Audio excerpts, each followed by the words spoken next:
Wow. Damn, it's deep. Check the vibe. Hi everyone, my name is Toni.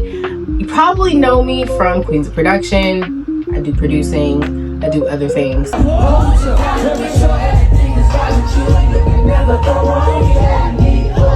But you're about to see the real life of me. This is very emotional for me because I honestly have not touched this box in a long time. I'm a very archival person, as you see, with the work that I do and with the collective that I have. Shout out to Queens of Production. But I never really kind of tapped into my personal life in a while. And as you see here, it's kind of why I wrap it in a box. I think with work and with everything that I do, it keeps me occupied of what memorabilia that I have, but I also have to keep in mind that is why that I have the craft that I do. So I'll first and foremost say shout out to my grandfather, because this is actually his box. He had passed away around 2021 in the midst of the pandemic. And one thing that I will share with him and myself and what he learned about for me is my African-American culture, African-American history, her story, our story, and everything black, like Issa Rae says. I'm rooting for everybody black. He started to collect slave documents because my grandfather originally is from the South, from Alabama, and my grandmother is originally from the East Coast, Massachusetts. How we even got to memorabilia was, I remember my grandfather and my grandmother had a conversation about like slavery and like things of that nature. My grandmother did not know that there were slaves in Massachusetts. What? Bro, what are you talking about, man? Right.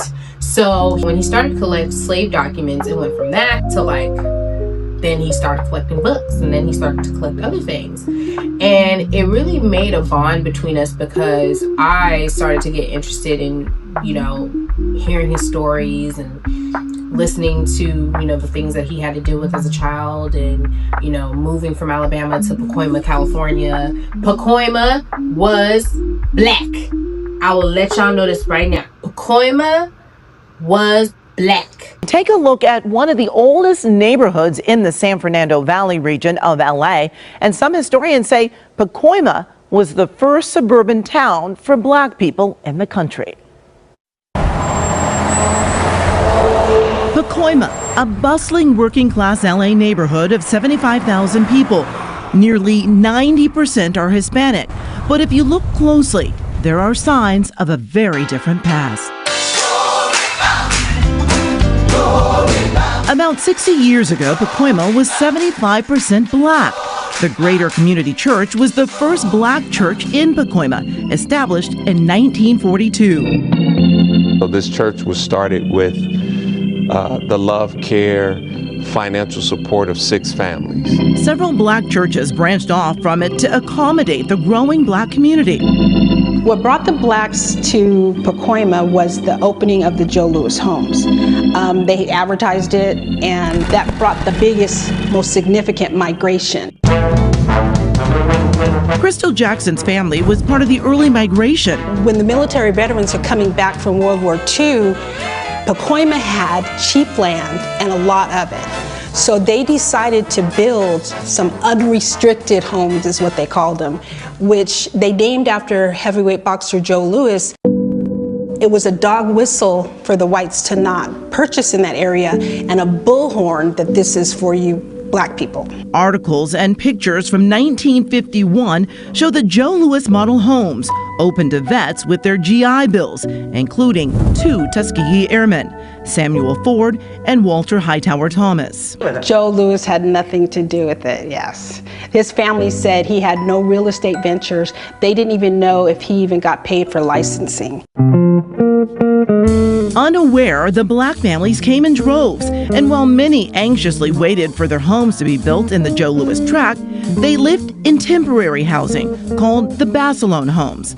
Photos show it was integrated. We moved to Basilone homes when I was 4. We met up with 75-year-old Prentice Hodges, who still lives in Pacoima today.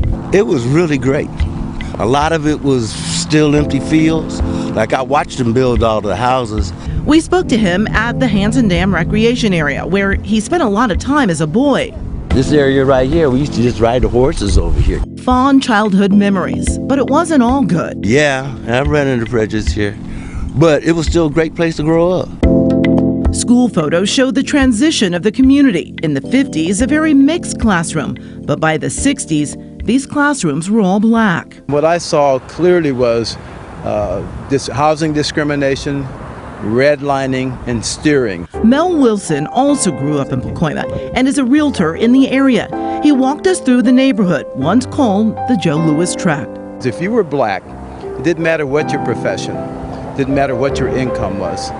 They steered you, if you wanted to live in the San Fernando Valley, to here, Pacoima. And this was in 1941, and that's actually my father in that picture. Jackson has studied the community at length.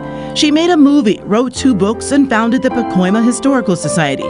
She enjoys sharing her knowledge of the community she still loves. A lot of people that live there don't know that it was once a black community. But it didn't last long. In the 80s, the crack epidemic hit. All of a sudden, there was drugs in the community. And it was a town that nobody recognized any longer. They went from not having to lock their doors to having to put up bars and gates. Due to gentrification, things have happened, but definitely when I grew up, I remember Pacoima being black. But after we started building memorabilia, I remember, in high school, I started to really learn about history, and I remember I used to get into debates with my history teacher because, first of all, she used to say that Barack Obama was mixed. I was like, but he black. And she'd be like, but he mixed. I'm like, why are you not acknowledging his black culture? The truth of the matter is that American culture at this point, what is truly American, is black culture to a large degree. Obama out. And it always was a thing when it came to history or just things that I would hear about, like when teachers or other entities would tell the story, it'd be like they wouldn't tell the full story. And so I'm really blessed and honored that I had a grandfather in my life that took the baton and really started to collect this memorabilia. So we are going to go into this box because I have not, like I said, touched any of these things since then. As you see, it is wrapped with anything that was in my grandparents' house. The trash bag and, little things like that. So here we go. Check the vibe.